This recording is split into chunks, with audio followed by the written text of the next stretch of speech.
and contributing to the new public health order. So I will quickly welcome my panelists. Thank you, Ibrahim, for doing that in the beginning. We would have a very quick round of introduction, and then after that, we'll share a very short perspective on what research is and put that into the youth engagement perspective, and then we can walk through some of the critical questions for today. So I'll start with you. Could you please introduce yourself? Let us know what you currently do, and you could just share a word that resonates with you when you think about research, and we'll do that across all of the panels. Thanks. Thank you, first, moderator, and thank you to Africa CDC for arranging this. This is really a very good start on youth engaging in the public health sector and research, particularly.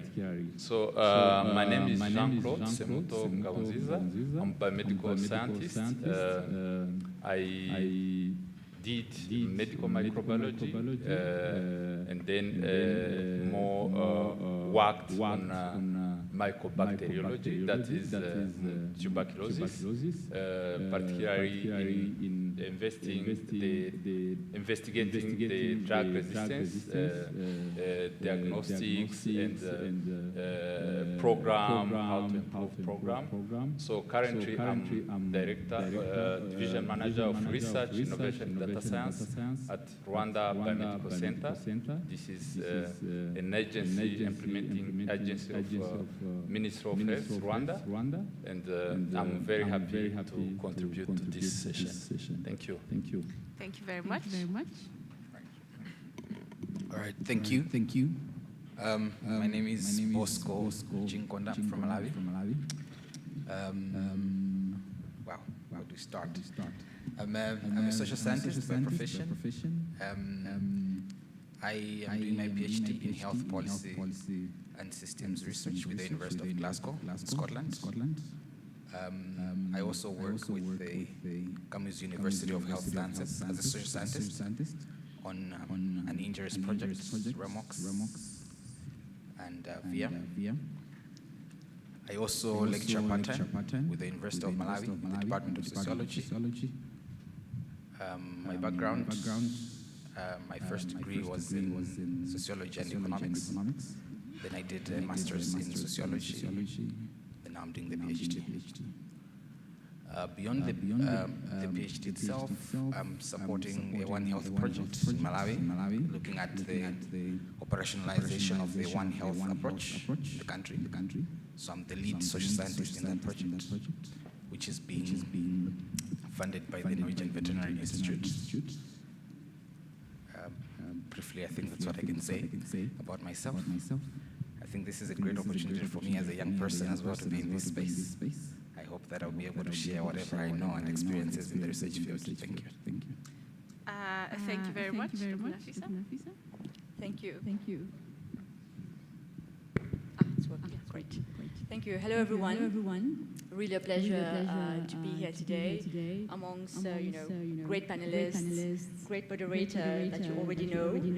And I hope this is going to be an exciting session where we can really share, I think, quite candidly with you. I like to call it the good, the bad, and the ugly. Really looking at some of the obviously the good experiences, some of the less good experiences, some of the frustrations that we all face. I think for me, it's really interesting to be here on this panel because it gives us all an opportunity to exchange, yes, and to also know that we're all going through the same things, we all went through the same things, and how do we work together to make it better? I think that's what I'm hoping to contribute to in this panel today. So as a bit of background, I'm from Mauritius, right? And I did my PhD in South Africa. And I'm working in Ethiopia as a technical officer and also leading a program on endemic and neglected tropical diseases at Africa CDC. So yeah, this is just in a nutshell. My PhD was in virology. I worked on viral hepatitis. and now I'm actually leading a program on a continental program on viral hepatitis. So yeah, it will be interesting to also share, that sort of transition as well from the academic world to public health, how that took place, and what we can all learn from my experience to make it better for others, and what I can also learn from you. I think it's a give and take situation. We're always learning. There are new things that that are coming up that I don't know about. Some of I think I'm already going into the next bit. Sorry, I tend to talk too much. But yeah, let me just end here perhaps for now. Yeah. Thank you. Thank you very much, Dr. Nafisa. I think you all will agree with me that I am sitting in the presence of greatness this morning. Greatness when it comes to research, greatness when it comes to adding evidence to policy. And I think that's something that came out very strongly in our conversations this morning with the previous panel. And we were talking about how to shape the language and ensure that it aligns with the language of the audience, of these policymakers, and they are able to understand the evidence that has been created from research, and how that can influence policy and critical decision-making that has the potential to improve public health outcomes. So in that spirit, I'd like to start with you, Dr. Jean-Claude. Could you please tell us, walk us through your journey as a public health expert when it comes to research? Tell us about where you started, what has been the ups and downs for you, and I'm very keen to hear that, and I know my audience is also very keen to hear that. I will go through that for all of the panelists. Over to you. And perhaps just highlight the value of public health research in framing and shaping the public health architecture in the African continent. Thank you. Thank you, Faith, for this good point. Maybe I will be a bit brief, but the journey itself is very long. So one thing is that taking the journey within Africa seems to be like taking someone in middle of ocean without GPS to know the direction. So in principle, when a graduate just completes bachelor or master, to run through and get out there, from there to be a good researcher, from there to be a good public health expert, it really needs mentors or people who really take your hands and show you what you have to do, or you have to. You need direction. And that is one thing that I want to mention before I tell you the journey. So it's like putting someone without any guidance within the center of ocean, without GPS. So when I completed my bachelor degree in biomedical science, I felt a bit having gaps in some aspects, including applied science like mathematics and some statistical aspects. So I had to do a second bachelor to really complement my scientific aspect with know-how, mathematical way, and statistical aspects. I had to do applied biology and also some additional course on statistical aspects. Then at the end, I joined the National Reference Laboratory. That is 2010, where I was working as a laboratory scientist within the field of microbiology. I supported the diagnostic of tuberculosis, particularly dealing with detection of drug resistance and rolling out technology within the country. Then we were lucky to have some support from World Bank, where we had experts exchanging, and within that exchange, we had to get the opportunity for master, and this came like a program within the health sector, the Ministry of Health.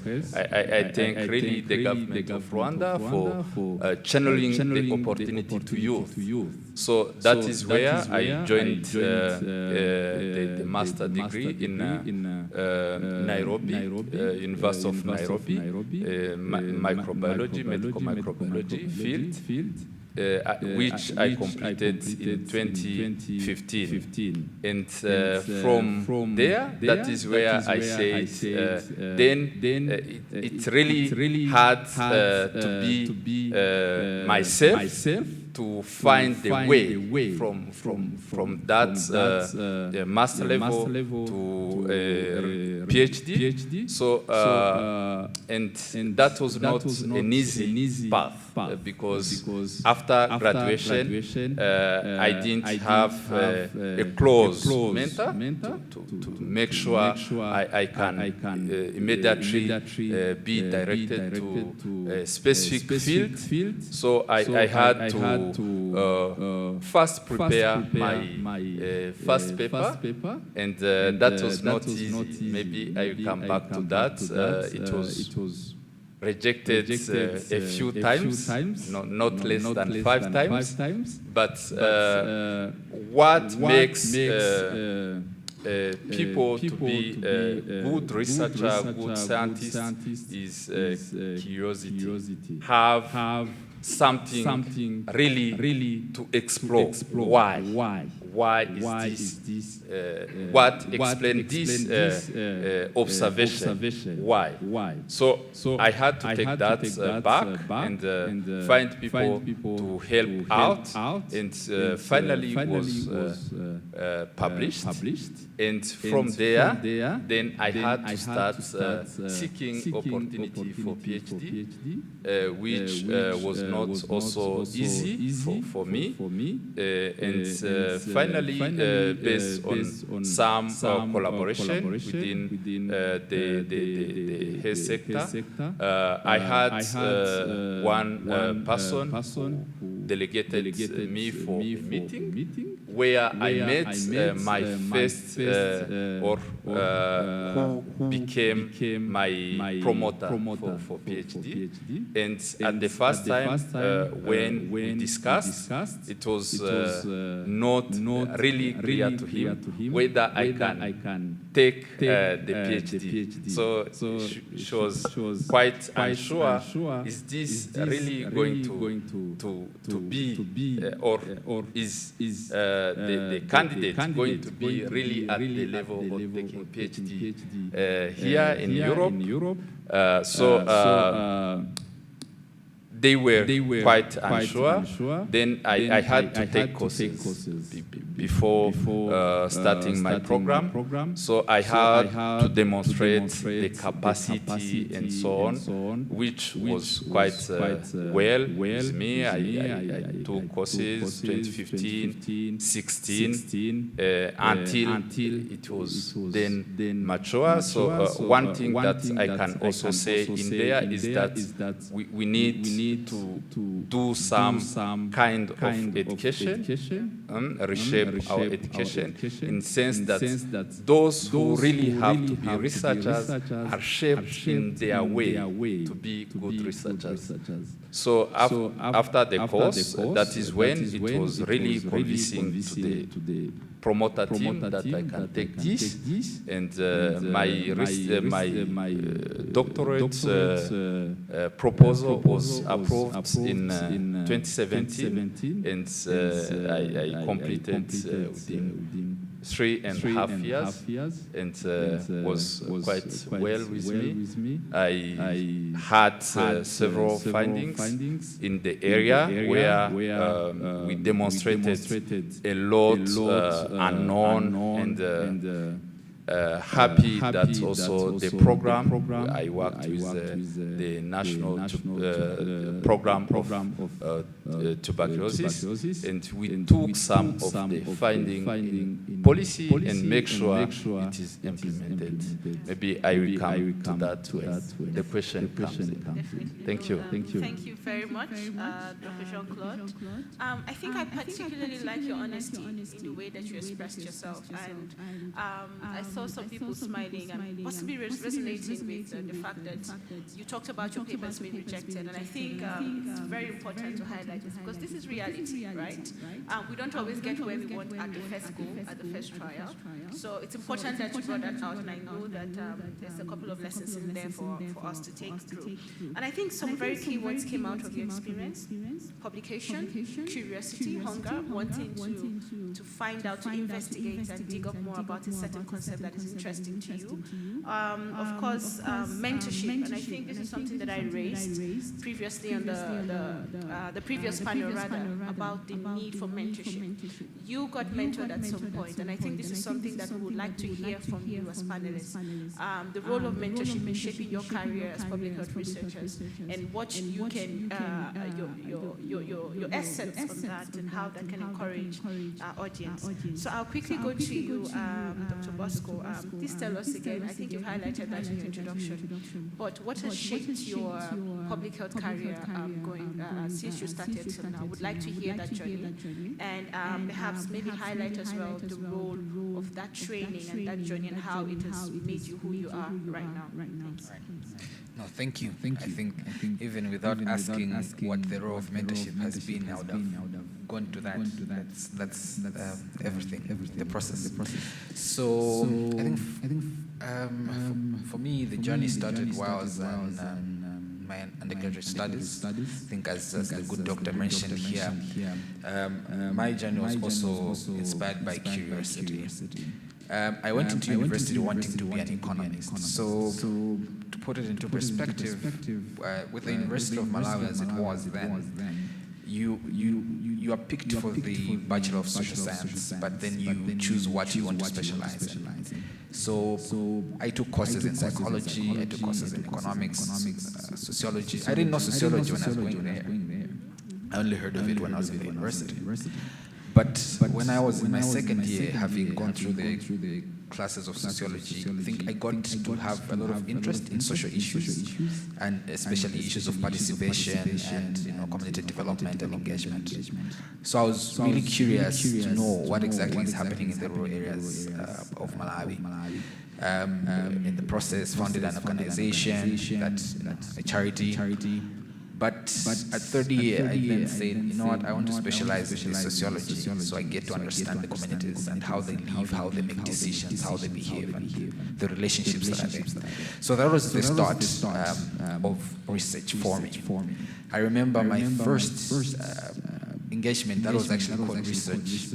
It was a class assignment. We were asked to, investigate the meanings of symbols during a traditional wedding ceremony, and we had to go into the wedding as participant observers, and the people didn't know that we were students and that we were doing a research there by just observing.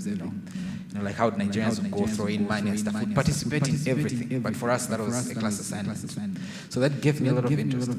This is something that is paramount. Sometimes we take things for granted, but there's meaning in it.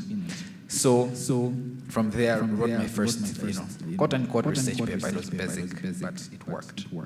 Then at fourth year, I also had, I took on another challenge on research to look into HIV and AIDS. But this time around, in Malawi at that point, HIV and AIDS was like, we talk about it all the time. But my interest was trying to understand how it relates to minorities in the communities, and also how that speaks to community dynamics. I really didn't know how to go into community engagement and to talk to the communities. I had to ask my professors, how best can we approach this thing, and how have you done it before? So they gave me proper guidance, and I went in and did my first research work. That was then. Then eventually, When I started my first role, my first job, it was with the Art and Global Health Center Africa. It was mostly doing community engagement work.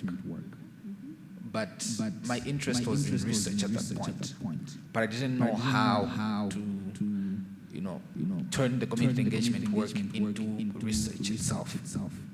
So fortunately, there was a study that was coming into Malawi with the University of Glasgow and other universities, University of Edinburgh, Ifakara Institute in Tanzania, and they wanted to look into non-communicable diseases.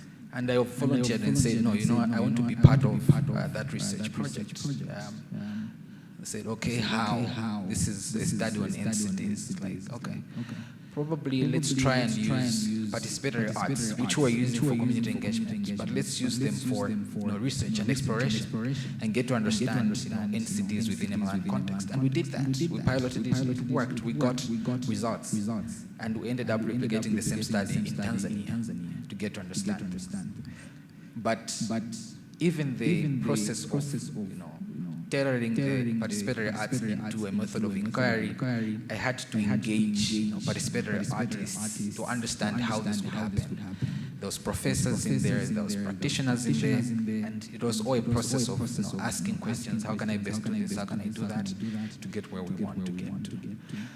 Then eventually, I think what transpired was I got to engage a lot with other researchers and network, get to learn from them. As a young person, I think it's important to appreciate the fact that you really don't know everything. But there's a lot of people that have done these things over and over again.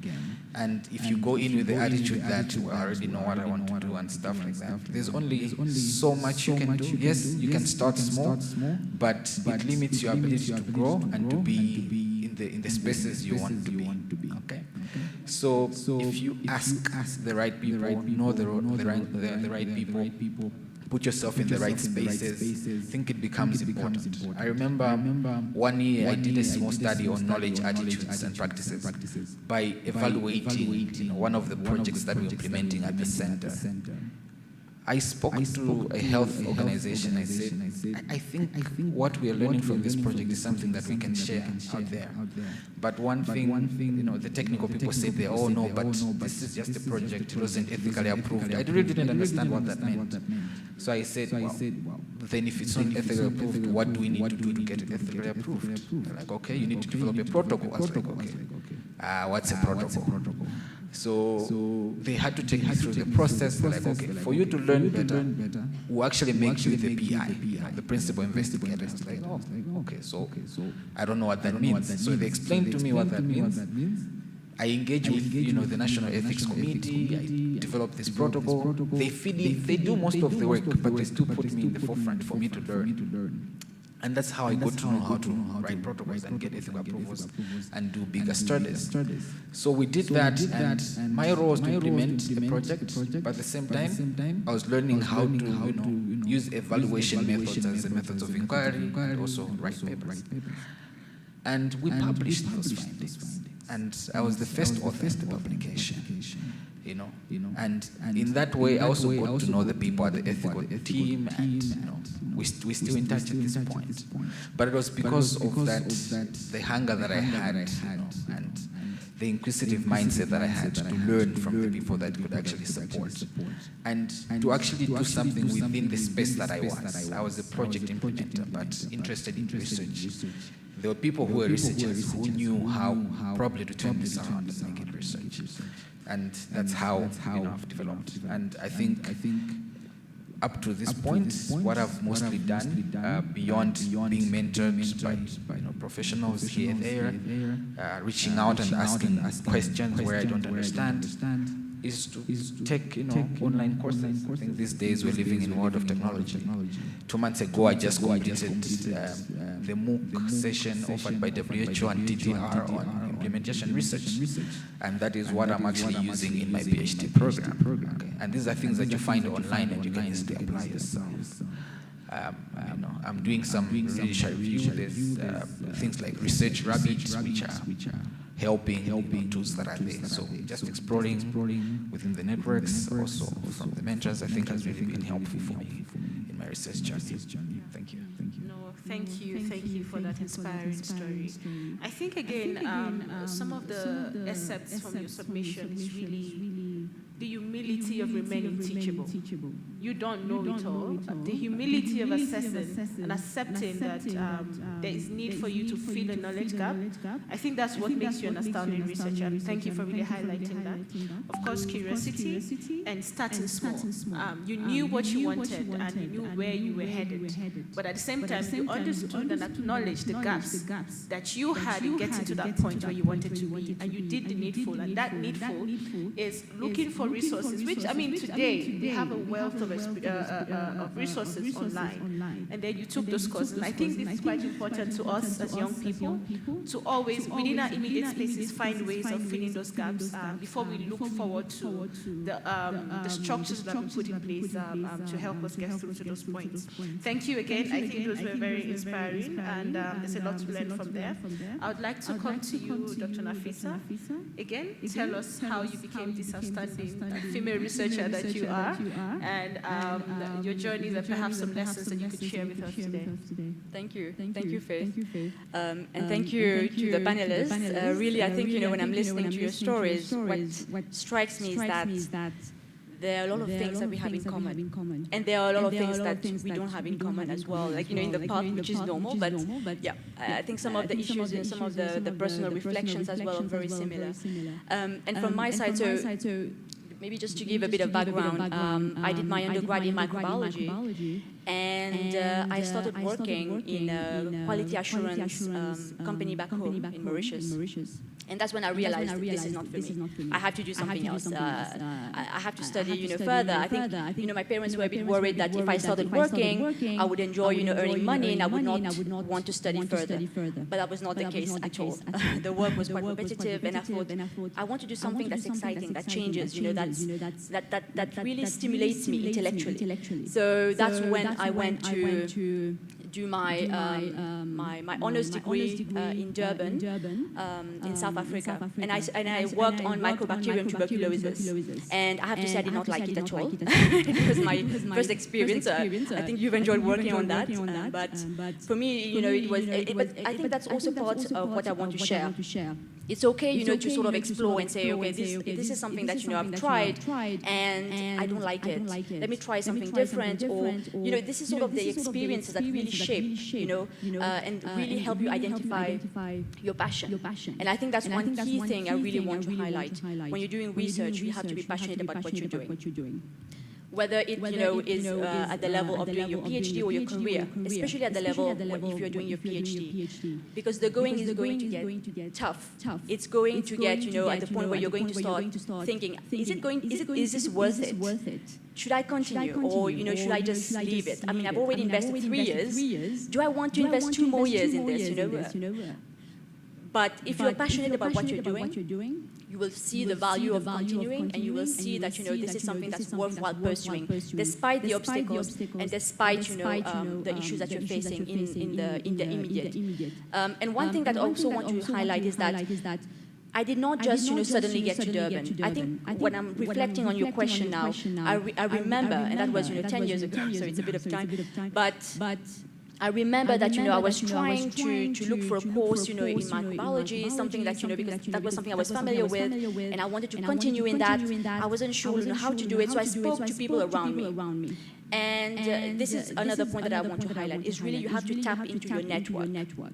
And your network is the people around you, your peers, right? There are people who have also achieved something. And I think, I want to say in my time, I'm not that old yet, but when I was, at that point, we didn't have things like, or LinkedIn was not what it is now. You can't really have access, to people who are already doing something that you are interested in. And you can't really ask, now you can really ask them, like, you can send them, a message and say, I really value what you're doing, great great job. I would really, want to learn from your experience. Would you be able to give me, 10 minutes of your time just for an informational interview? It's as simple as that, right? Just to understand the path that these people have been on. And at that time, I did not have LinkedIn, so I had people around me. So I tapped into what I had, right? Into people around me and said, I want to do this, I don't know how to do this. And people were like, oh, I know someone who did something similar. Why don't you talk to her? Or why don't you? And that's how, I just took advantage of, the opportunity. I linked up with a lecturer at the University of KwaZulu-Natal. And she's the one who sort of facilitated the journey for me to get there. Because I had no idea how to get there. And that's where I got, my introduction to research. And it was, on my molecular biology, on MTB. But then, I was like, okay, it's interesting what I'm doing, but it's not, TB grows too slowly for me. This is not what I want. So I tapped into my network and I asked, so what, where else are you guys applying, for your masters, etc. And then they were like, oh, we applied at Stellenbosch University. Why don't you, send an email? This is the contact I have. So I asked someone to help me with my CV because honestly, my CV looked like nothing then. And I think that's one of the things that, we also have to learn as young people, how to market yourself, right?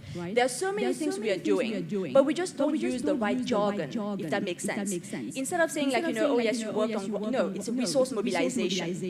These are some of the keywords that make a difference on your CV. So my friend helped me, again, my network, helped me, put together a CV. We sent an email, and then, the funny thing is, the person who had applied at Stellenbosch and who referred me there, she didn't get in, she didn't even get a response, but I did. So then, I responded, and I went for the interview, and I started, working at Stellenbosch University on my master's, and then eventually on my PhD. And I stayed in the same field. It was, working on viral hepatitis, and I found my passion there. It's an area of work that was not, that's sort of been neglected for quite some time. And I had a chance to go out in the community and talk to people. And again, there was a lesson to be learned. When I was going out for my outreach, to try and get people tested, within the midst, of the remit of my PhD program. I didn't know how to talk to people. And the nurses at the clinics, they were like, you're talking too much. You're too complex. You're using too many words, right?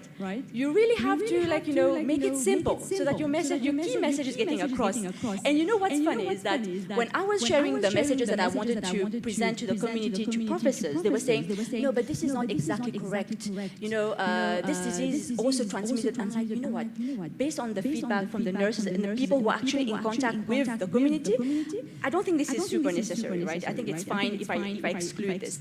But really, it was a learning process, along the way. And again, it's, you can learn from everyone, right? You're now, an established researcher, etc., but you can still learn from the person in the community. In fact, in one of the clinics where I was working, I thought, let me just recruit this person who's again, and this was, a community. I didn't know this concept back then, but this was what we were doing. We're using people from the community and saying, please, can you talk to your peers? Because when they were talking, even I was convinced. When I was talking, I was not convinced myself. So again, it was just too jargony, etc. So this was again, just part of the process getting there. But I think one of the things that was then a bit frustrating for me. I'm doing this research and I'm talking to people. They're like, oh, how do we not know about this disease? We must know, more people must know about this, etc. And I'm like, you're right. And I have the findings, and we want to talk to government and we want to change the policy, but it's just not happening. How do we bridge this gap? And for me, that was frustrating. I'm doing something that I find is incredibly important, but I can't really influence the policy to change things around me. And that's when I thought I need to do something different. Again, I know I'm repeating myself, but I tapped into my network. I spoke to people who had come within the international community. They had come, for exchange programs and things like that. And this was someone working within the African Union. So I called him and I said, I want to volunteer on the continent and I want to do some work. I don't know. I want to be in public health. I want to see, how it is. Is this something for me? Sometimes, when you're working in an area, you think the grass is green on the other side. But the other side also has its challenges that you don't know about. So how do I experience, working in public health without having to fully commit, but really testing the waters, so to speak. So he told me about a youth volunteer program that's taking place at the African Union. I'm ashamed to say I did not even know what the African Union was at that point. And Africa CDC, I think, had just started. It was 2 years old at that point. And he sent me the link. And I just started looking, online. And I looked at the work they were doing, and I was like, wow, this is exciting work. They're doing groundbreaking things for the continent, and I want to be part of that journey. I want to be part of the people making history within this organization.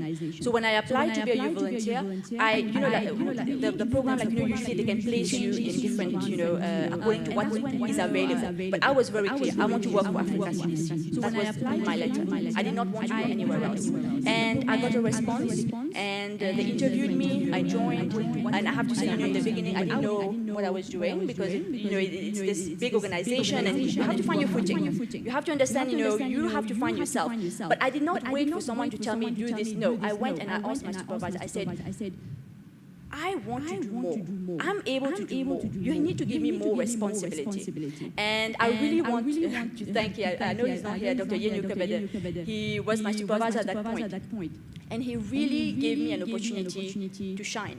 He really gave me responsibility, and he really, and again, this is where the mentor comes in, right? And he really gave me an opportunity to organize things, to do things, to contribute in a way. And so we organized, for example, an Ebola diagnostics workshop, for several countries. So these are concrete actions that we took, and you feel like you're part of something bigger, and you feel that you're contributing really to securing health security on the continent. So yeah, in a nutshell, this is maybe some of the things I can share about the journey. So I want to say I have not arrived yet.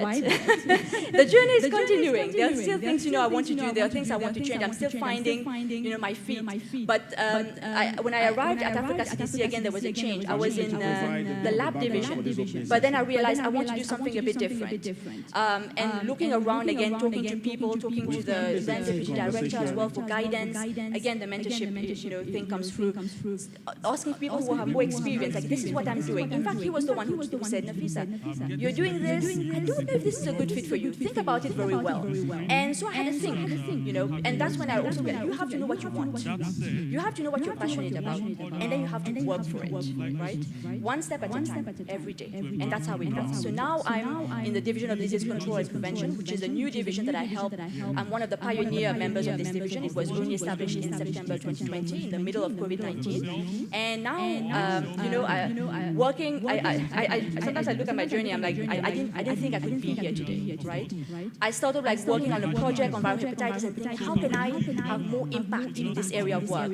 And now I am actually leading a program on viral hepatitis for the continent. So just to say that, the journey is long, it's painful, there are always ups and downs, sometimes more downs than ups, but at the end of the day, if you're passionate about what you're doing and you know where you're going, you will get there, one step at a time. And again, I've not arrived yet. I think there's more obviously to be done. But for now, yeah, these are some of the key things I want to share with our audience today. Thank you. Yeah, Nafisa, that was packed in there. A lot of emotions. Can I just ask that we can give a round of applause to our panelists who have shared their excellent reflections on their journeys. Now, I know that in the audience, we have some seasoned researchers, and we have people who you have inspired this morning to want to think about research differently and see research from a different lens based on your submissions today. Can I just ask you a two-part question? The first is, how did you figure out this research interest of yours? Because I know there are a lot of people want to deep dive into research, but then there's the question of, am I interested in maternal mortality, or obesity, or NCDs, or infectious diseases, or food security, and all of the plethora of areas that you could potentially be interested in research. But I just think that the audience would benefit a lot more hearing how you formed this research interest, and perhaps some recommendations that you can share on how one can shape that interest and work along the lines of those interests. I just think it's an important question. If we are talking about building passion, then definitely we need to align our passion to our interests. I think Secuirty will start. Thank you, Faith. This is a good point again. So maybe I will try to be more practical. When I did my bachelor proposal, I wrote on tuberculosis. One thing that interested me on that was that TB is more related to poverty.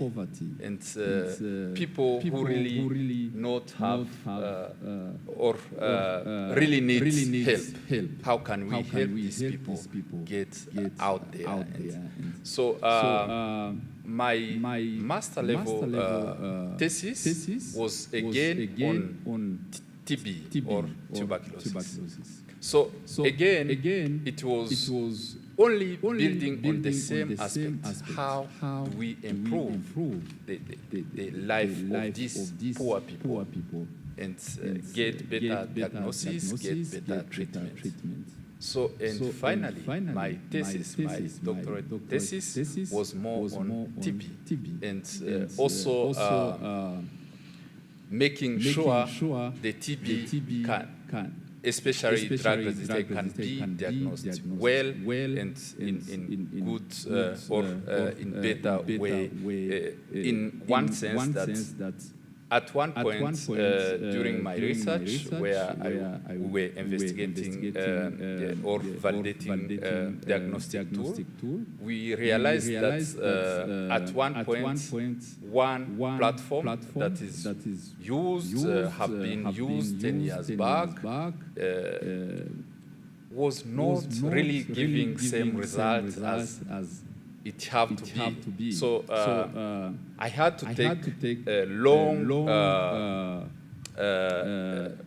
time or a bit of time to see what is happening with this. And again, it aligned with how the curiosity, how to improve this. So by observing, there is always gaps in everything. And there is always a nut zone that you can play. There is in whatever area, whatever field, there is always a gap in everything being done, and there is always room for improvement. And that makes a research question. So it's like the curiosity comes when you know details. You have to know details, and after details, and you have to question, how can I move from step A to B? How can I improve this? So when we observed such unreliable or something that is not being reproducible, that means what you test now is not what you get in repeat. So I question why is this and what is wrong in there. So I had to take a long journey in that, and it was that the test was giving false resistance. And resistance in TB, resistant to primary drug, means you are going to be treated with second-line drug. And second-line drug are associated with very bad or side event, the side effect, and sometimes even very toxic. So they are also quite expensive. 10,000 USD, for example, in Rwanda. So it's like shifting from very nice regimen to very worse regimen, toxicity, but also very expensive. So I had to say no. How then people are being moved from a nice regimen, which is tolerable, which is less expensive, to very expensive, but also highly toxic regimen, while the test itself that does not reproduce the same results. So one is that the manufacturer of the platform is there. While they are for 10 years. So when I questioned this, it was one is that is not true. So it's not possible 10 years after the global rollout of this platform to find out this is faulty or have some gaps. So that was, I think some of you might know gene expert for diagnosis of TB, drug-resistant rifampicin. So it was quite strange for introducing such subjects to say some of the results are not reliable. So it was that is not correct. Just keep with you. So I had to take a long time with the question. I had to get more data. I had to really take that as me, as my issue. If I'm taking a patient long time with a very toxic regimen, expensive, and I already know that as this result might not be correct. So that is a very toxic and passion to explore and dig further to get the answer why. And at the end, correct. After why comes so what. So what? If I investigate this, if I put all my energy into this, what will be the outcome? So what? So those are two main points that you really have to take forward to be more passionate, to be more get out of.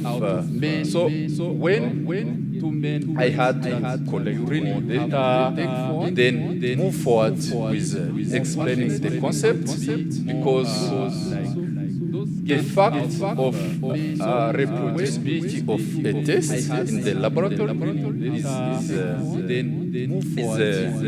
or the fact that it was not reproducible, I really had to explain this. Why is that not being reproducible? It's not giving the same. So I had to reference tests so that I can show what was the initial test is not correct.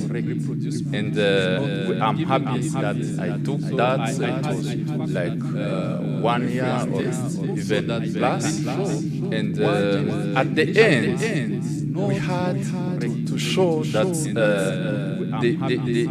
the results, the wrong result or the faulty result was related to low bacterial load in the sample.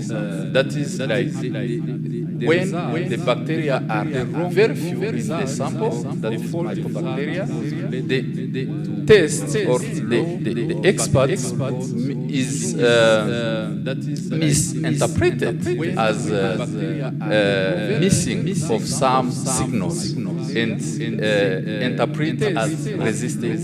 The expert is not correct. Then after explaining that, we had to take this to the journal to publish this and make sure this is now official and can then be implemented or changed in some of ways. So with that, after proving that, after consulting other colleagues, scientists doing the same, so we had to take this and finally publish it. And after then, that is when it changed some of what we have to do this kind of patient. So it took 2 years or plus, and sometimes it's you as an individual to really stick on it, because if you don't stick on it, no one will take care of that, because everyone will be happy or will be comfortable to keep in the same line. Or if you come on different direction, so it really have to be you. Otherwise, the flow of normal journey is to go with what is flowing in the same direction. So that is the journey. Otherwise, researchers really have the flow of normal journey is and so what. Both of those questions, when you have it in you, we finally get to your point. Thank you. Thank you. Again, so much to learn from there, and I think you touched on very important points as well. Curiosity and in understanding our curiosity, of course, backing facts. What do we know about a certain topic that we are building interest around?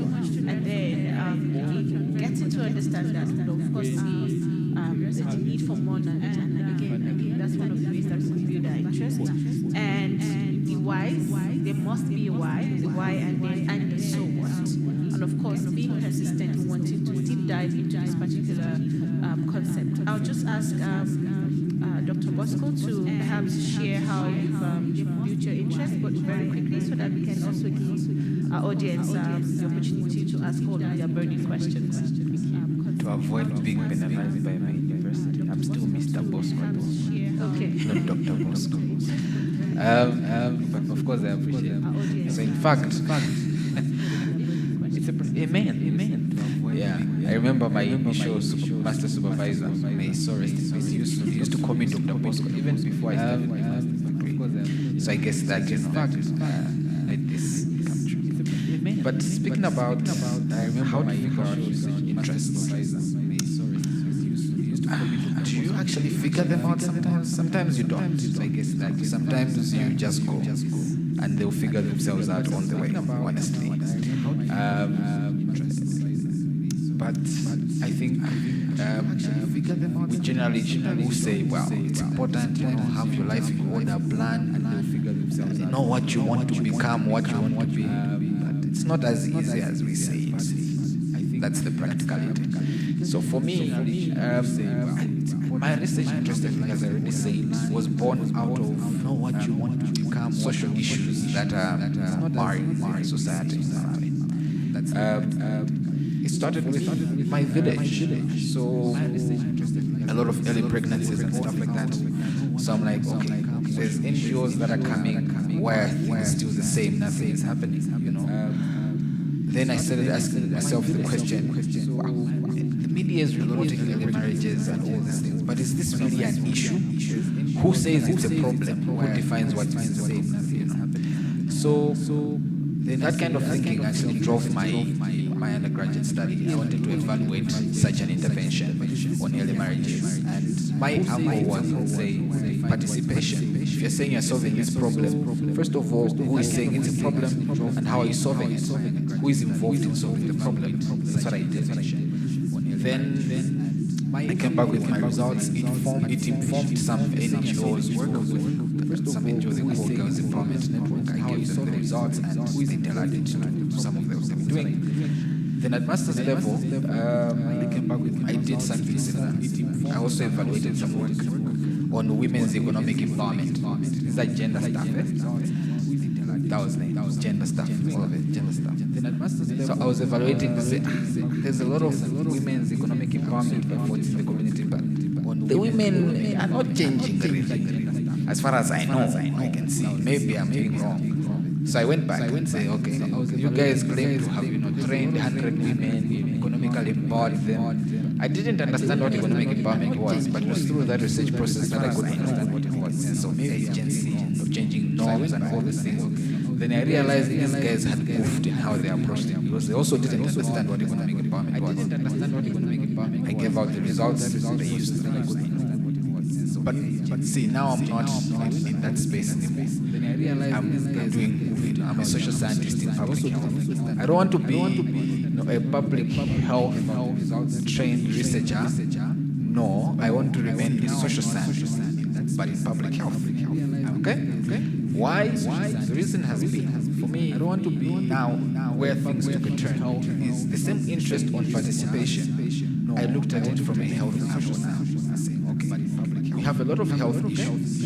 Frustratingly, a lot of health challenges. Frustratingly, a lot of resources going towards health. And trust me, in Malawi, a lot of resources, NGOs are working in health, public health sector.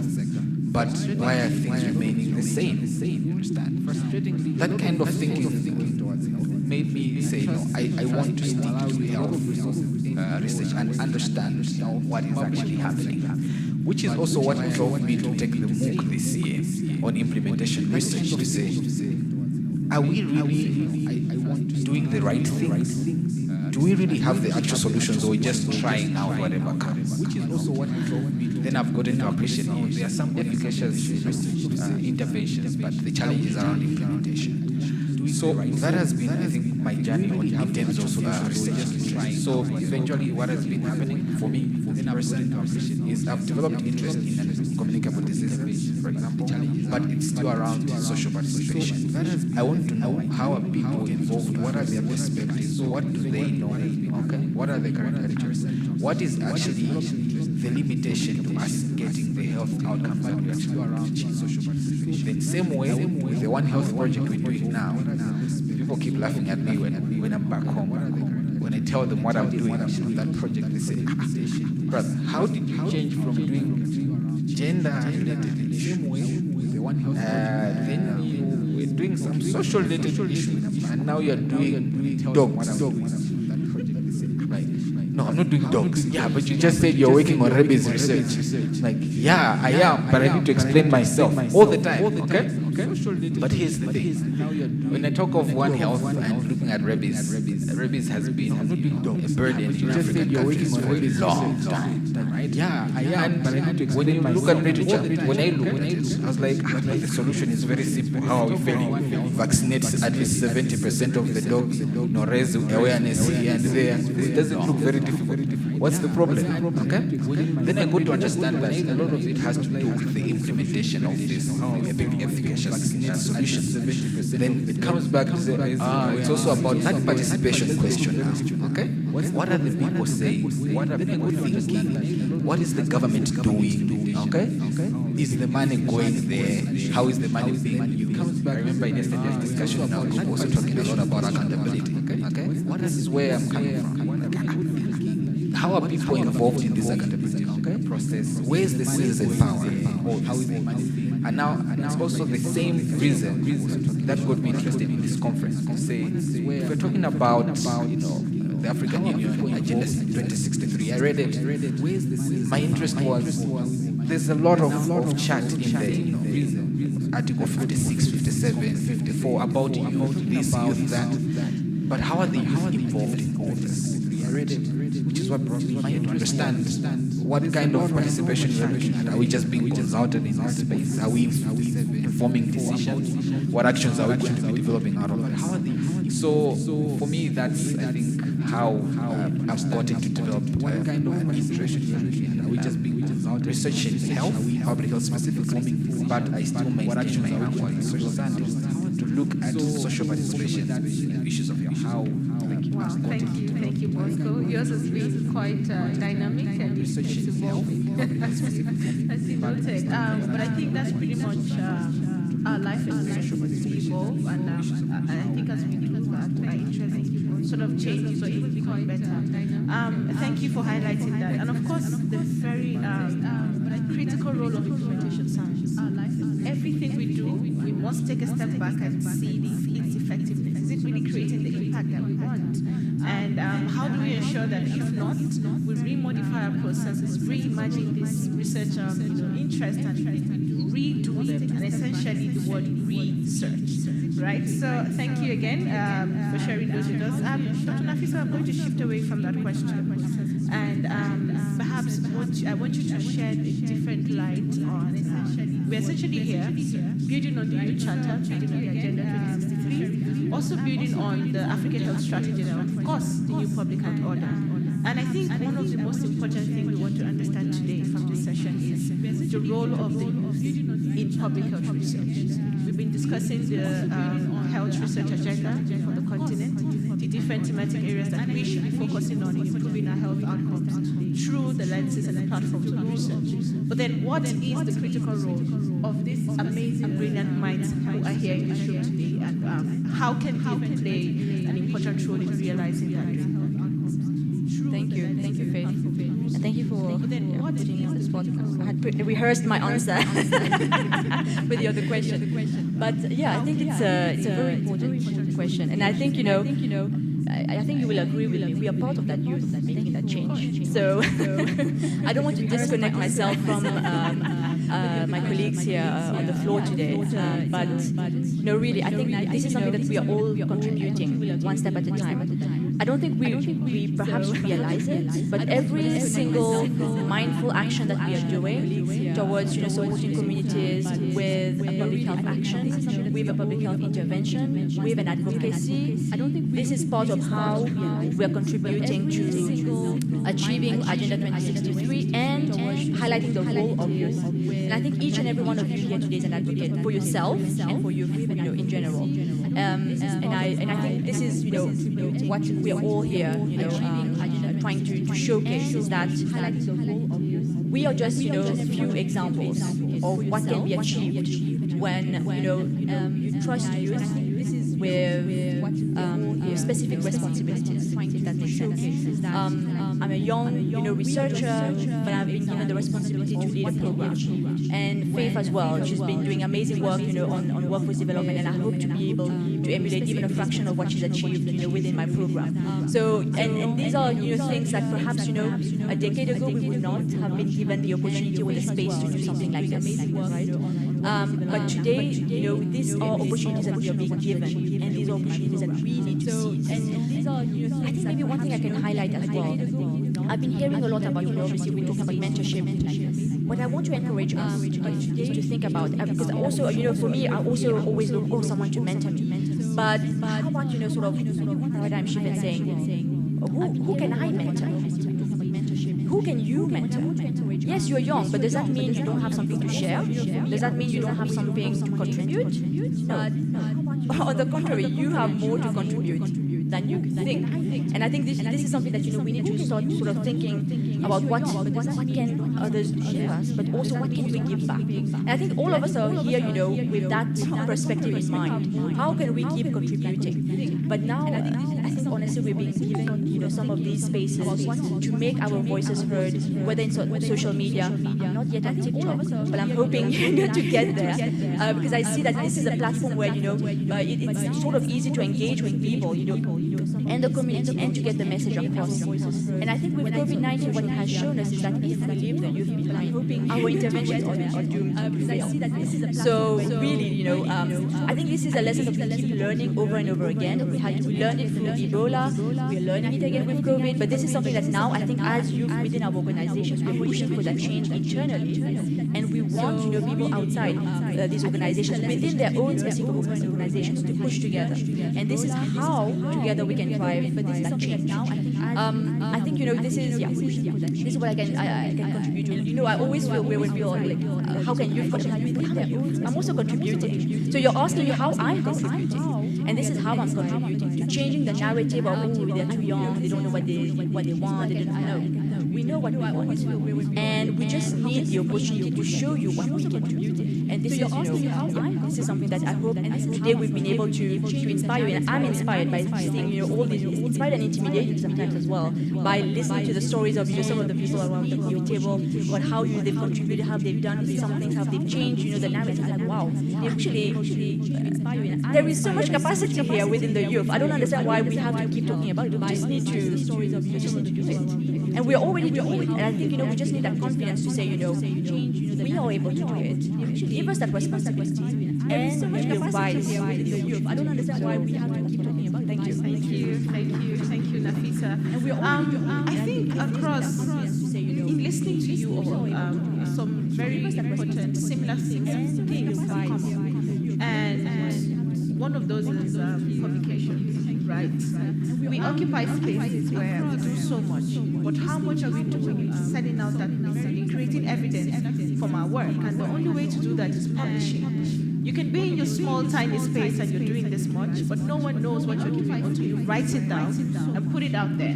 And one of the things I have been taught as well in research is there's really no wrong or right answer per se. You're investigating a concept, and you'll be surprised how much you get to unravel in the process of that investigation. And perhaps when you go to literature, you see how much work has also been done in that space, and what value you are adding to the knowledge gap, and perhaps even frontiers to want to do more. Right? So this is a message that we cannot overemphasize. Publishing.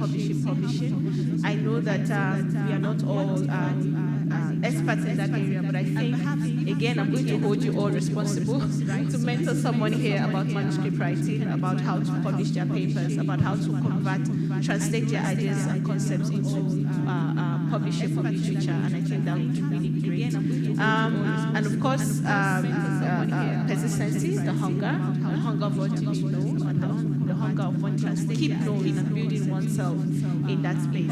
I think from what we've heard, I'll pause here and then I'll open it up to the floor for questions, comments, reflections, whatever it is you want to know from our very amiable panelists, and then we can come back to them to respond. I see a hand over there. What we've heard, all of them. Okay. Right. Let me start right over there, and then we'll go across very amiable panelists, and then we can come back to them to respond. I see a hand over there. What we've heard, all of them. Okay. Right. Let me start right over there, and then we'll go across. Okay, so let's keep it very short. We're running very late now. Thank you, Farhan Yusuf from Tanzania. Just very quickly, I think, one element of research that I think we need to talk about a little bit more, and this comes from a discussion I was having with some other youth yesterday, is the point of scientific diplomacy, because I know we've spoken about jargon, we've spoken about, I usually tell people passion for researchers is a double-edged sword, because at times they get so passionate about their work that they forget how to communicate it to other people, and especially more so to policymakers, because the whole issue around research and funding is also a supply-demand thing, right? And so in order to create that demand, especially within policymakers, you need to be able to communicate these things in a way that makes sense to them, and not be like, I've said in many conversations, conferences, meetings where people are going on and on about standard deviation and all of those things, and policymakers are like, okay, this makes no difference to me. So a little bit about that, I think we can hear from people. And I think, secondly, just to underscore, I've been hearing mentorship and the role of mentors, but I think what some of the speakers today have said, especially Dr. Nafisa speaks about that, the role of mentees, which many a times you don't talk enough about as well, that you may have mentors who are very willing to support, but what are you doing as a mentee to sort of drive that discussion? Thank you. From Lesotho. I'm glad to have seen that in your research you've been feeling forward, like learning from the mistake, never blaming anyone. Those are good points. But my observation is our youth today, especially Africans, we don't learn from our mistakes. We start blaming others. How can you help us in Africa, especially the youth, to fail forward? Feel responsible of your mistakes and try to implement. Thank you. Thank you, Kirigo from Kenya. You've talked about publishing. And for me, I think publishing is a very interesting thing, especially for us as Africans. So my colleagues and I have been trying to publish a paper for the past 2 years. And that is because most of the journals, academic journals, are controlled by the global north, right? So it's very difficult for us as Africans to be published because there's some form of epistemic imbalances that faces the global north. So how do we, as a continent, try to just build and invest in journals that actually give the knowledge that we possess the kind of weight that it deserves? Because right now, we have to fight with serious reviews that we constantly, our knowledge has been doubted by crazy people out there. So that's something that I think we need to invest in, journals by Africans for Africans. Because right now, we have to fight with serious reviews that we constantly... Thank you very much. I mean, my question was in line with what you just said. Decolonization of global health publishing. Let me first of all say this. I have more than 40 publications. I had to sweat in order for them to get online. And when you even want to publish in big journals in the global north, what about high-impact journals in Africa? What can we do to leverage our power as young Africans, as researchers, to see that our work is being recognized globally? Thank you. What about high-impact journals? Zipporah Irigi from Kenya. I just couldn't help but notice that all of you got your education from abroad. So is that a testament to the kind of education that is in Africa? And if so, what then can we do to improve education in Africa? Because I've heard a lot of stories of people who have gone abroad, but then there's a big gap and you come back to practice what you learned abroad, then you're not necessarily sure where you apply what you learned, or what would be the avenue you use. So then, back to you again. What is the solution to this? Thank you. When you come back to practice what you learned abroad, then you're not necessarily I'm sure. Wilmo from Zimbabwe. My question is directed to the RBC. I would like to know which level do you consider to be the young public health research, because in most cases or some instances we find that these young researchers, they are labeled as junior researchers. I would like to know if they want to access funds, the requirement would be the registration for the PhD. So what are we saying? At bachelor's level, are we not having innovative researchers? At master's level, are we not having innovative researchers? Then the second question to the RBC, can you comment on the regulatory environment for the approval processes for one to carry out a research, considering that these young researchers, they don't have experience even in biosafety, biosecurity, and in some instances they are required to have a biomedical license to deal with human subjects. Considering that these young researchers, they don't have experience even in biosafety, biosecurity, and in some instances they are required to have a biomedical license to deal with our panelists have talked about mentorship for young people. To me, that is very, very, very important. And I think it's time for Africa, every organization, every institution to have a special mentorship program for young people.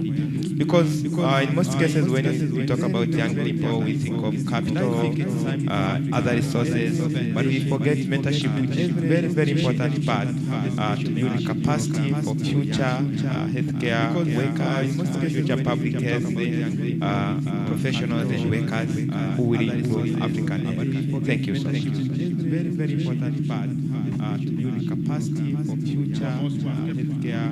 Thank you so much. I'm Victor from Rwanda. I'm just echoing the question about publication.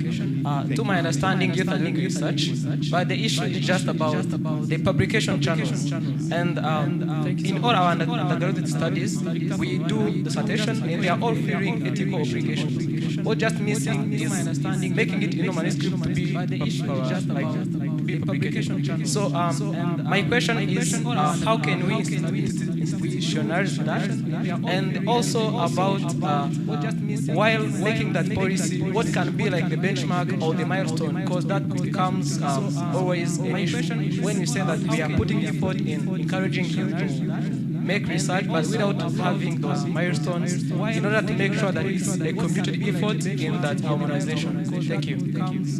Always an issue when we say that we are putting effort in encouraging youth to make research. I'm Ismail from Ethiopia, and my question is directed to Dr. Bosco. I will stick by that. Yeah, you mentioned some important issues in making social science fields to be embraced as one part of public health profession. And that is, I can really relate about this because I'm a psychologist trying to see the application of psychology within health area. So apart from the individual effort we are trying to do, such for example, trying to learn more course in the life, how can we sustainably solve where these traditional healthcare systems can leverage something from the broad disciplines such as sociology, psychology, anthropology, and it seems very much obvious since the pandemic set, for example, we have seen vaccine hesitancy, low level of vaccine intake. That has a lot to do with our anthropological, sociological, psychological makeup. So how are we going to solve this, and how are we going also to address this in terms of having the proper psychological, behavioral, and biological element taken into account in disease prevention and health promotion? Thank you. And how are we going also to address this in terms of thank you for sharing your thoughts with us. My name is Bello Abdisalam from Nigeria. And biological element taken into account in disease prevention health professionals to get into research is to review of literatures, but we sometimes face problems of inaccessibility as some literatures are not open access. So how can we say accessibility to scientific literatures for young public health professionals? Thank you. Some literatures are not open access. Hi everyone, my name is Joel, I'm from Uganda. So I want to ask my question from the standpoint of some smart young African but underprivileged. Research is very expensive, as you all know. So from funding, could any one of you share their experiences as maybe early career researchers? How did you even get the money?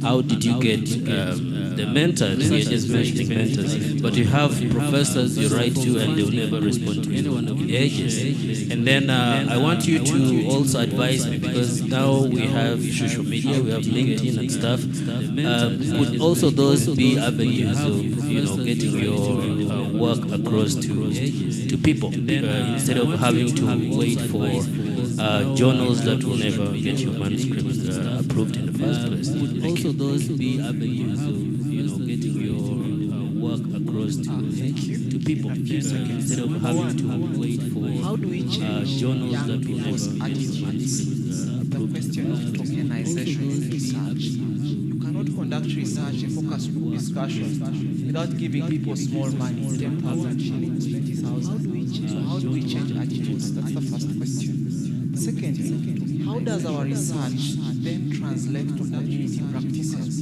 If you've been investigating Mycobacterium tuberculosis and resistance to rifampicin and you have false positives, how is this translating to community diagnosis or all these other things? Because I believe we have this so much research that does not translate to community practices. Number three, how do we locally source funds for research? You must realize that all of you here have done research, but who is funding? Because I believe we have funders elsewhere, and all our research is premised on what these funders want.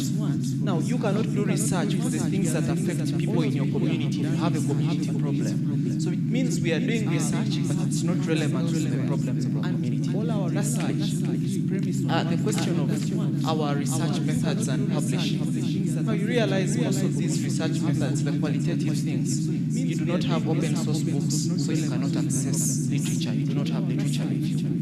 Even if we go qualitative or quantitative, people do not want to go for focus group discussions. Who is going to give you 1 hour of time and you're talking about all these things? Who is going to look at your questionnaire? 20 questions you're asking them, do you like this? Oh, you don't? Why don't you like it? So people have gone, you see, things have changed. So how do we better find better data collection methods to enhance sustainable research for young people? 20 questions you're asking them, do you like this? Oh, you don't? Why don't you like it? So people have gone. All right. Thank you very much for the input made. So quickly, I have a few concerns. My name is Dr. Flomo from Liberia, and I was opportune to work during the Ebola crisis. And as an epidemiologist, also, I participated in a series of research. And one of the challenges that we saw was cultural barriers. So sometimes you go into communities, you want to conduct a research, but there are barriers there culturally. So my question to you is, how do you address cultural barriers when it comes to research? Because we are talking about public health research. That's one. Next is policy. Now, you all talk about your experiences, you give, your educational background, etc.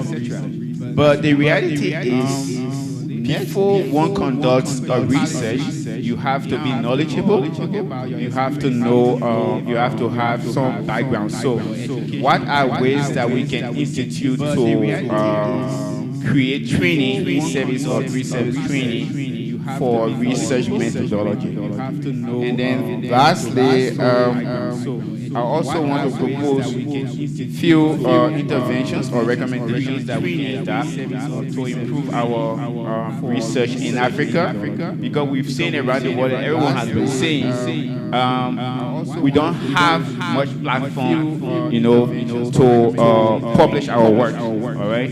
And that has caused serious impediment. We are knowledgeable in certain things, but I mean, once we have something messing out, one is not ready, it's not done. So if you don't write, people will not be able to research your work. So I'm proposing that one, if we can create a peer review platform for Africa. So if I'm doing a research, I can easily send that research with my peer review and media input before publication. We could also advocate with national governments to increase budget for research purposes. Thank you. Peer review and media input before publication. We could also advocate with national governments. Thank you so much for this PhD in African Center of Excellence. My question is directed to LRBC. What is the role of LRBC to motivate young people in journal of research and publication? My question is directed to question two. What are you planning as LRBC to avail data?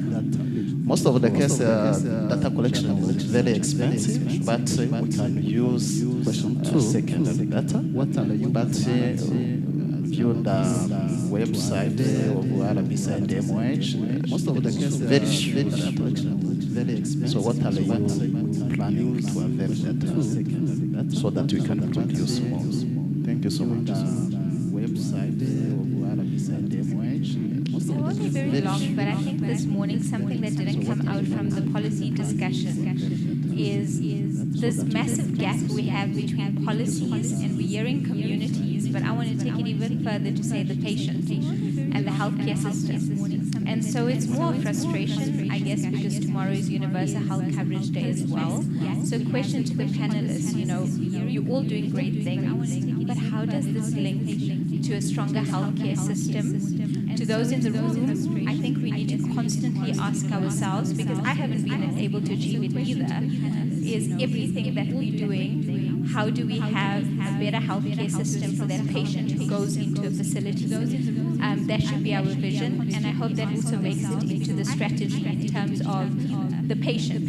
And I want that to be at the center, and I'm being selfish by saying that, but I want that to be at the center of everything that we're doing. That should be our vision, and I hope that also makes it into the strategy in terms of the patient. Thank you very much, everyone, for those very insightful questions. There are quite a lot of them, and because of time, I will take as much as we can, and I would encourage you to please walk up to the panelists and have a chat with them as we proceed for lunch to ensure that we really stay on time. The first question, I would like to shift away from the panelists and put Dr. Nikai Sindevi on the spot.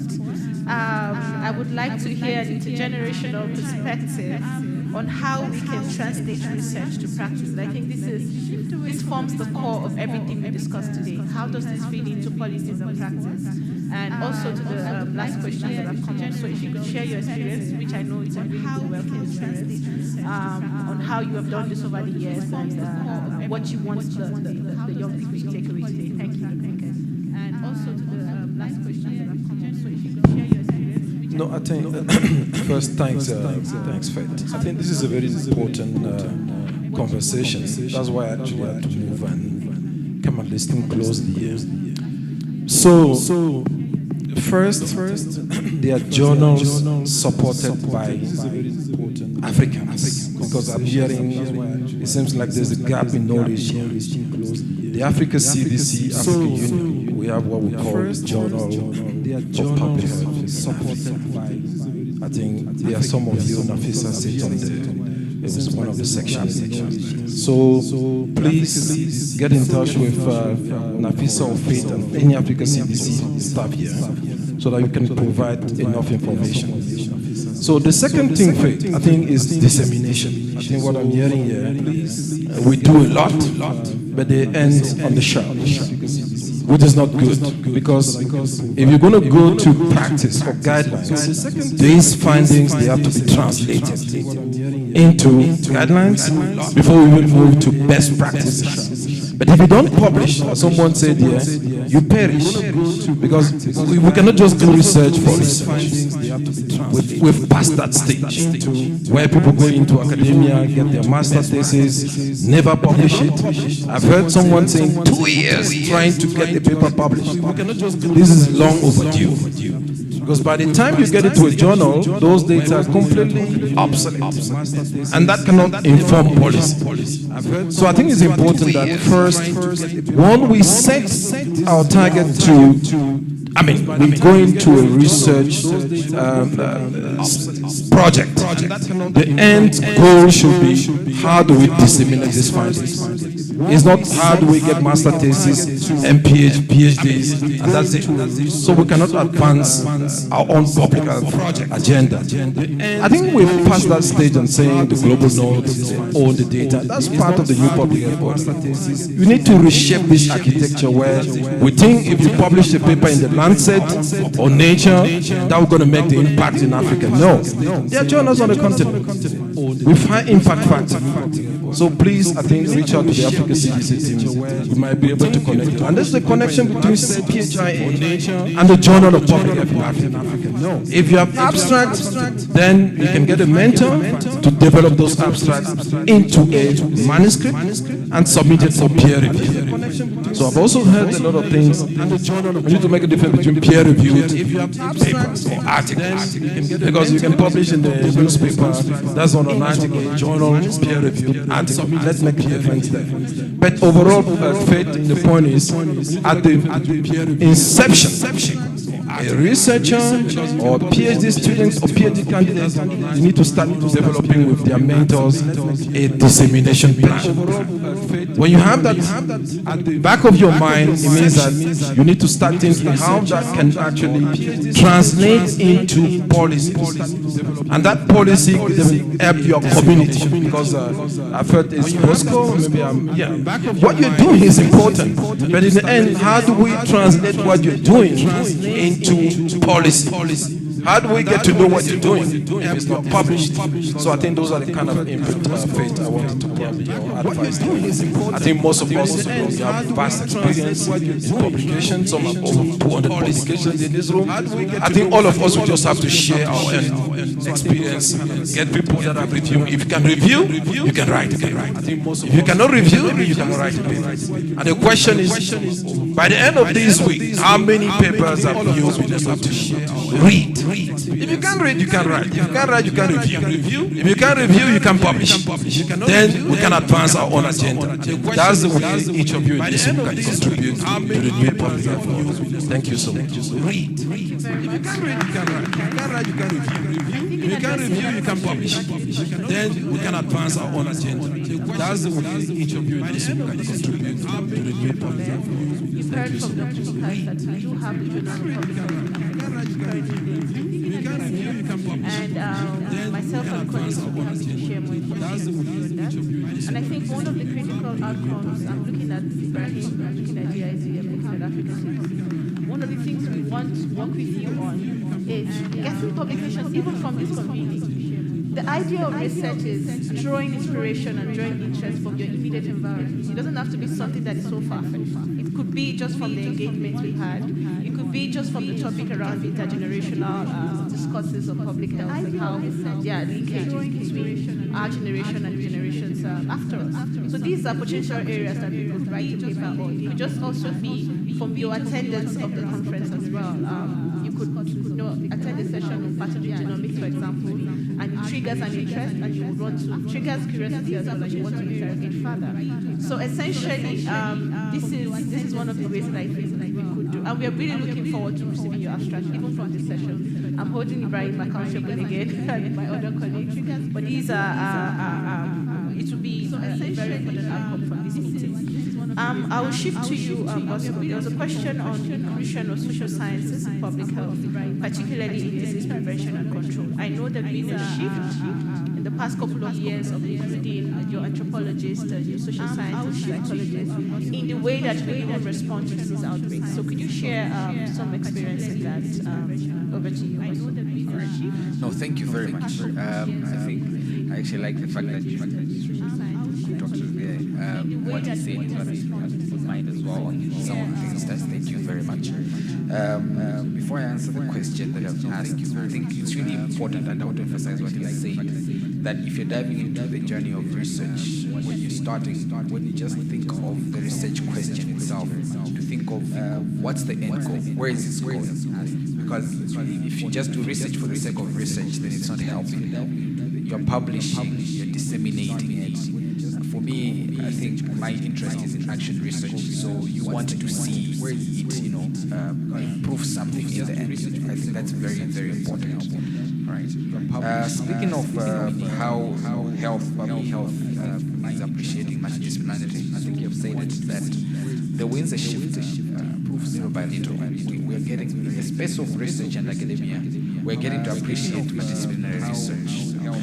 And I think that's an opportunity for us who come from different fields other than health, but working within the health space, lawyers, psychologists, that multidisciplinarity is the way to go these days, because we get to understand that human beings are complex. Issues that affect people are not one single dimensional thing. The things that are hitting on different angles of life. And so, which is why I think we've been emphasizing in this space, collaboration is key. When you're speaking of collaboration, you're not speaking only of collaboration between people of the same field as you. No, you're even thinking of saying, okay, I want to do a research on cholera. How can I do this research together with, say, an artist, okay, a musician, right? It says something that they can actually do. It also speaks to, there's a question around, you can't have FGDs with youth. Somebody mentioned it, it's boring and all these things. Then you're thinking of saying, the idea of multidisciplinarity then comes also the adaptation of methodologies. I, for example, my experiences, I've used art, but especially art as a method of inquiry. I've worked with artists. Just a day before I traveled here, I was up south in Malawi. We're doing a policy briefing, write-up session.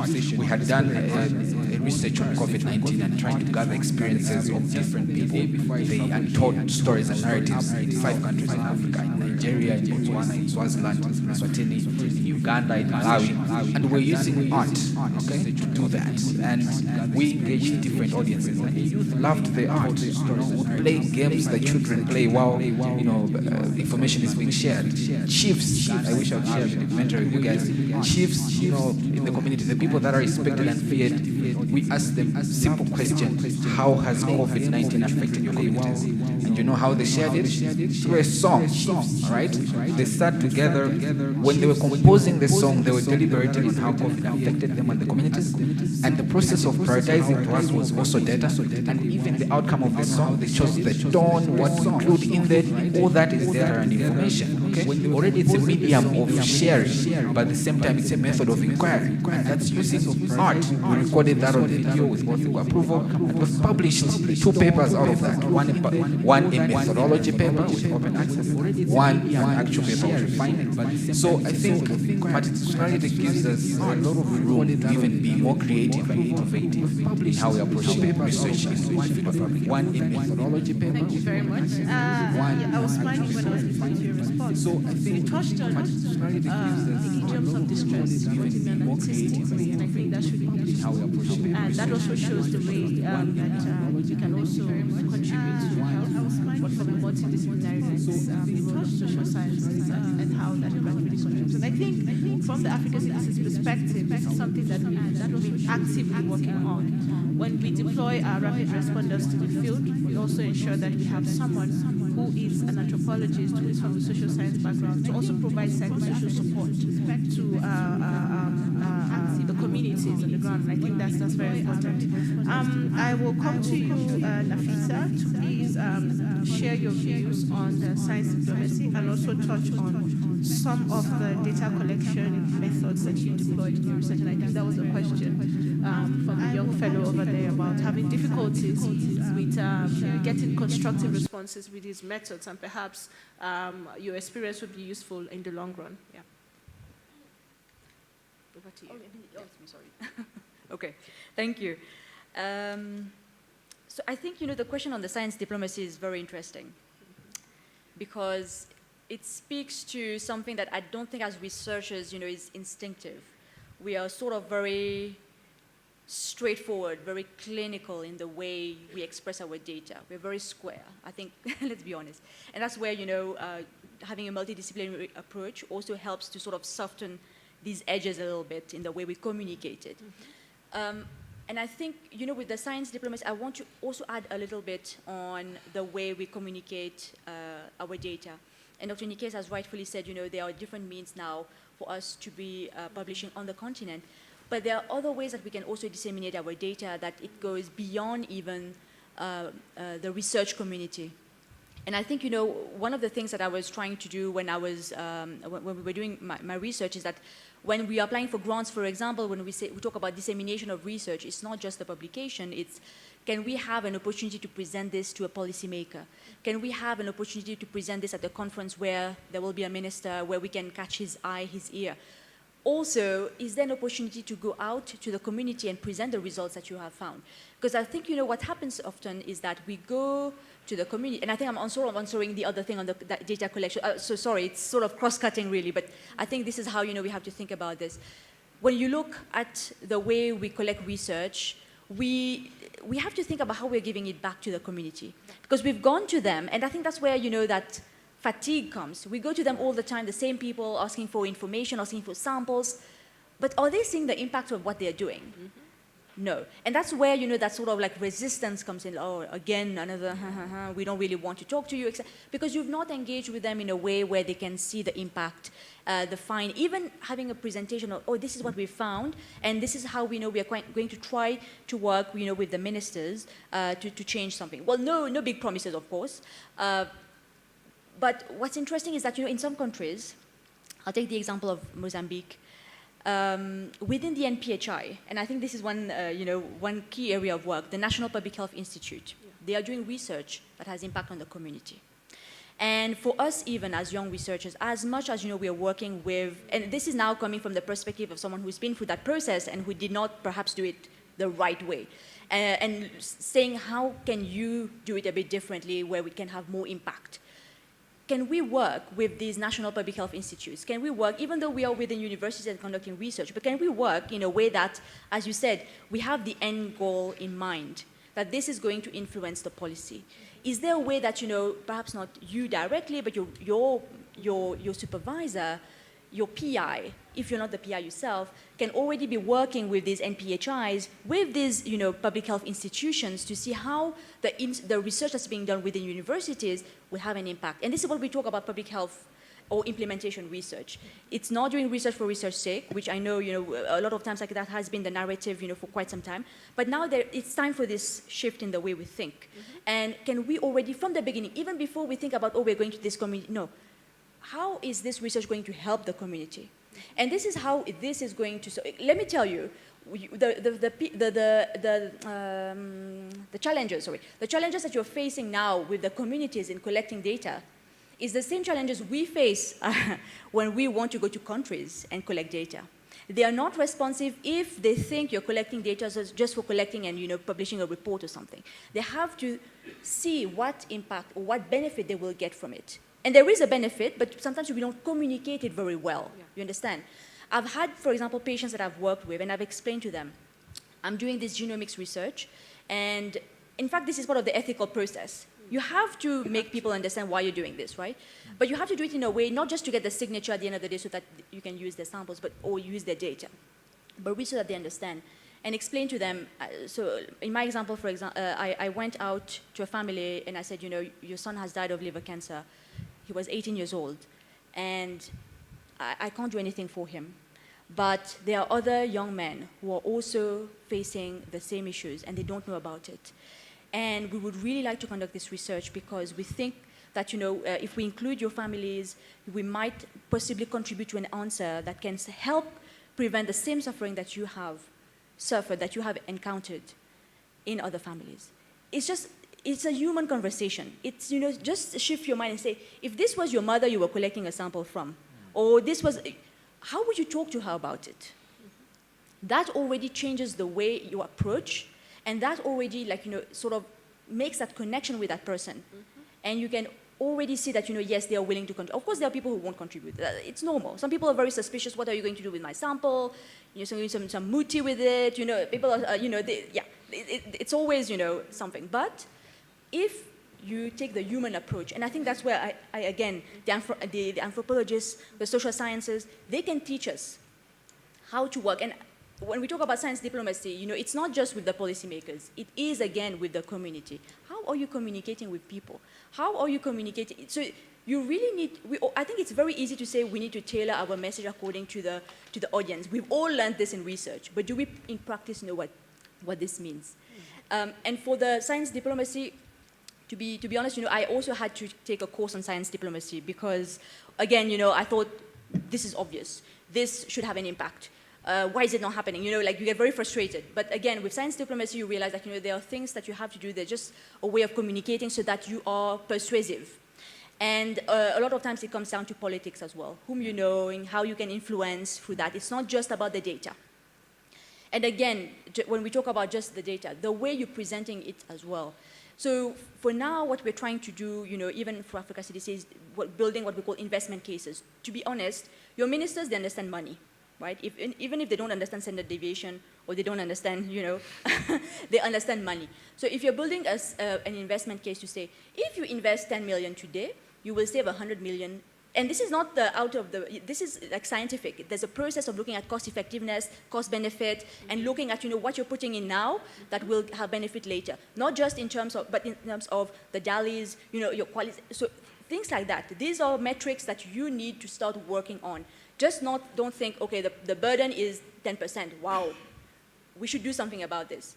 But you're in competition with so many other things, so many other diseases, so many other, public health issues. So you have to be strategic in the way you're approaching this. So yeah, this perhaps I'll end here to give an opportunity to others to contribute. No, sorry. Thank you. And you highlighted an important angle there, which is the role of health economics as well.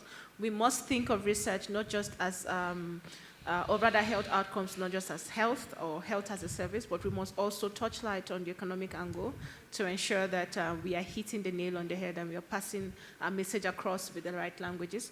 I will quickly come to you, Jean-Claude, to highlight on the role of RBC to motivate young professionals.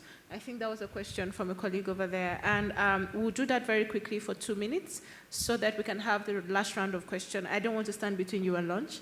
And then we can close the session. So over to you. Could you please highlight from your experience and also from the critical role that you play and your position within the RBC, how do you think the RBC position itself to motivate young people, young professionals in the field of research, and how do you think, what mechanisms are in place to grow their career path in that area?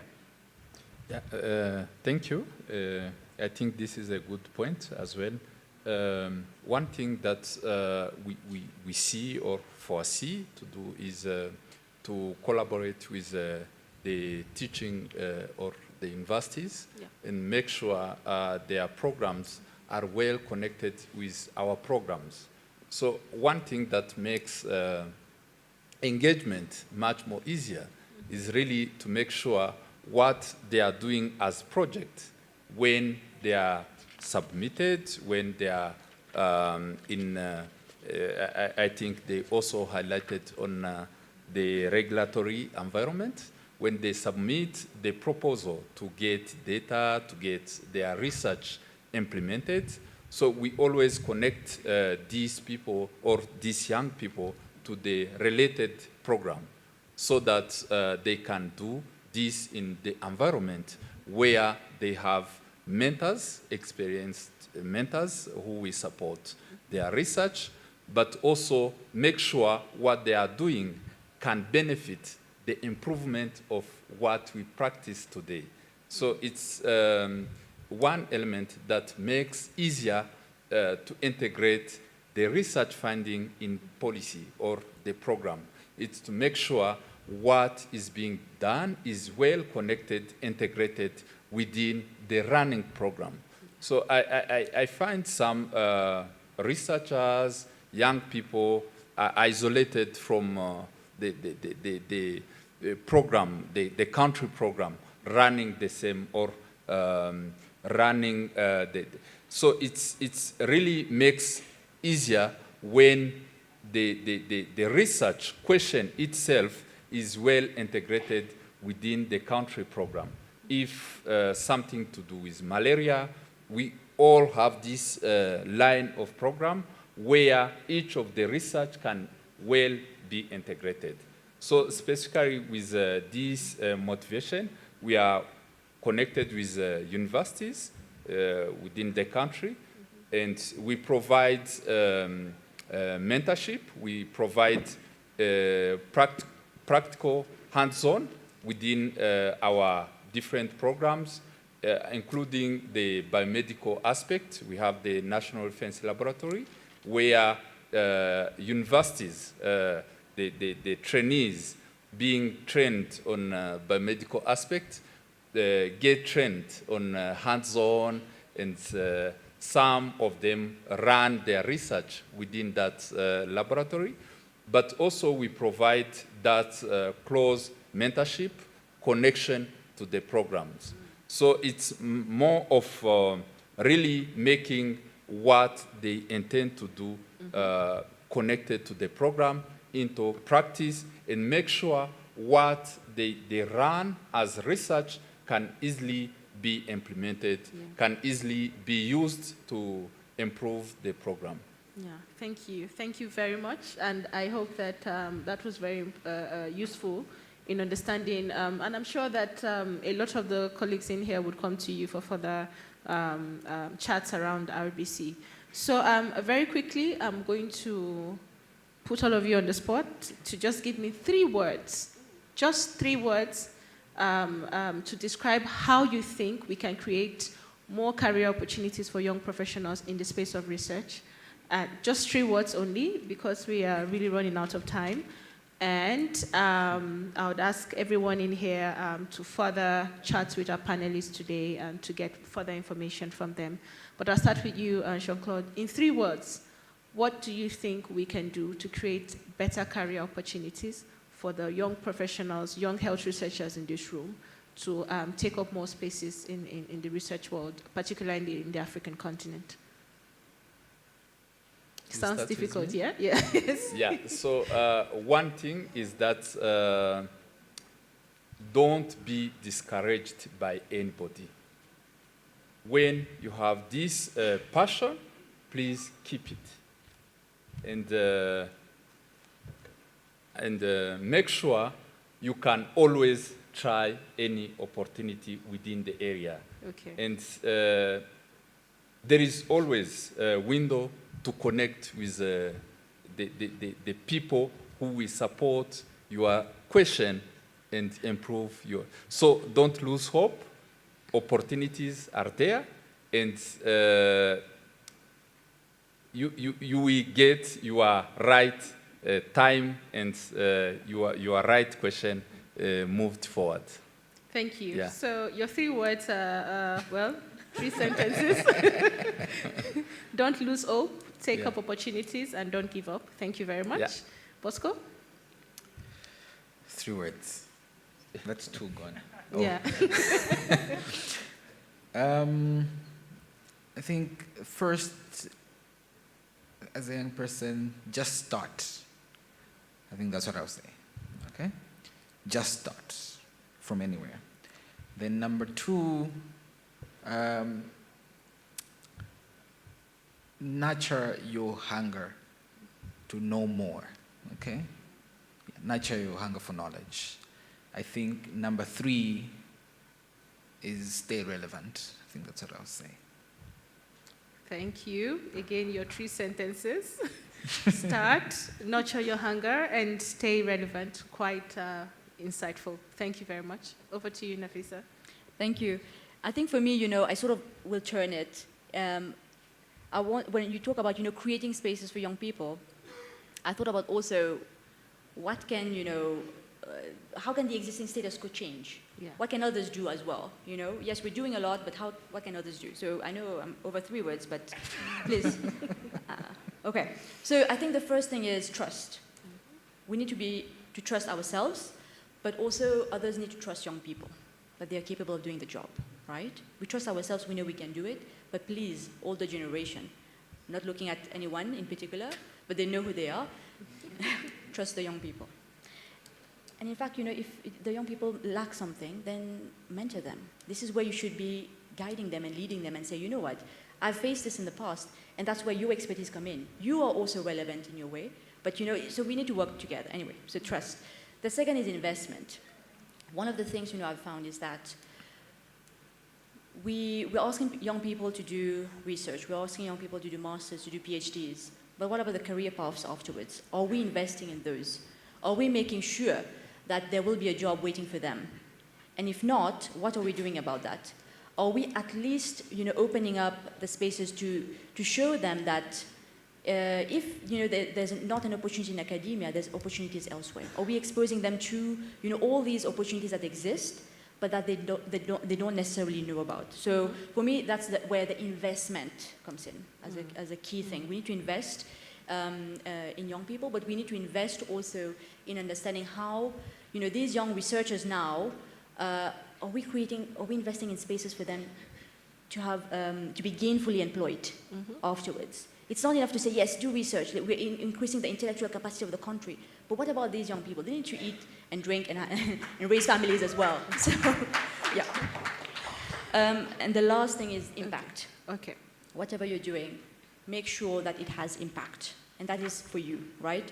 And that links up to what you said, to be relevant. Be relevant and have impact in what you're doing. And this is how, yes, you will be successful. Thank you. Right. Thank you. And a round of applause for our panelists. Yeah, I just want to highlight that actually summarizing our thoughts into 3 words is such a big task, as you've all seen. So, but yes, please feel free to engage them after this session to, unpack your area of interest even further. But I really want to thank you all for your time and sharing your personal stories and your excellent reflections with us from where you started and where you're headed, where you currently are, and of course where you're headed, and leaving us with such wisdom around some words that we should keep very close to our heart when we think of research, when we think of self-development, and we think of contributing to the bigger health research agenda in the continent, particularly as young people, and also being very conversant with the spaces that we currently occupy, and ensuring that as we add value, we do understand what value those spaces have for us as well.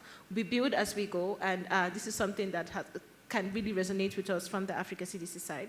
So thank you again, and we will be talking to you more. Thank you, and I think I'll be drawing this curtains to a close at this moment. Thank you very much. All right. Wow. Another masterclass of a session. Please, we can do better than that. Thank you very much to the panelists and, of course, the moderator. I must add an anecdote to this session. Bosco was also one of the applicants for this conference. We don't know him from anywhere.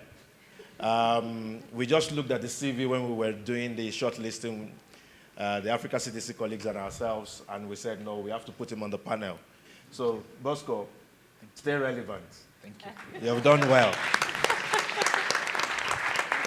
Excellent. Thank you very much. It's been a long morning, but I think it has been a rich one. You would agree with me? Yes. It has been a rich morning. So we would go for lunch now, but we'll do one thing before that. We'll take our group picture now. So we'll take the group picture now. Once they do this, we'll invite you to please come on the stage. You can flank on the side, so it will be a wide one. You don't have to, everybody doesn't have to be on the stage. You can be here. We take the group picture, and then we go for lunch. Lunch is in the tent. It's not at the auditorium downstairs. It's at the tent, just next to the building here. So thank you very much. Enjoy lunch, and then we'll meet here at 15 minutes after 3. 3:15. So we'll have 1 hour, 15 minutes for lunch. All right, so please, let's come take the group pictures. Don't look at me. Set it up.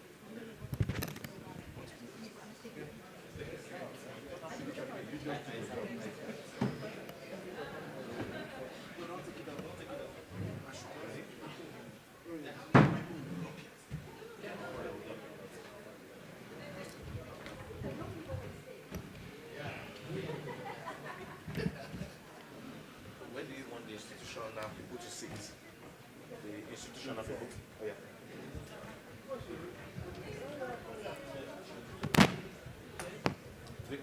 Victor.